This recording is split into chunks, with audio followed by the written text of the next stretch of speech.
महाराष्ट्रातील माझ्या तमाम धनगर समाज बांधवांना मानाचा जय मल्हार।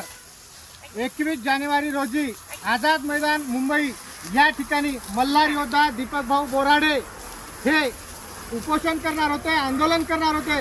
पण या भारतीय जनता पार्टी या पक्षाने, भाजपनं जाणीवपूर्वक आज जालन्यामध्ये आचारसंहिता लावलेली आहे आणि आचारसंहिता लावून त्यांना त्या ठिकाणी अटक केलेलं आहे।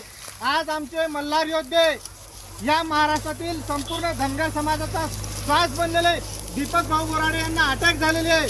पण या महाराष्ट्रातील धनगर समाज बांधवांना मी सांगतो की हे आंदोलन कुठल्याही परिस्थितीत थांबणार नाही।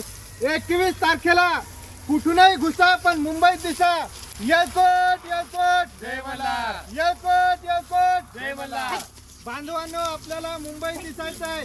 सरकारने कितीही डाव केले, पोलिसांना पुढे घातलं तरी आपण मुंबईत जाणार म्हणजे जाणार। आणि हा बघा धनगरांच्या आमच्या मेंढ्या, ह्या सर्व मेंढ्या घेऊन आम्ही मुंबईच्या दिशेने आझाद मैदानाला 21 तारखेला घुसणार आहोत। जय मल्हार।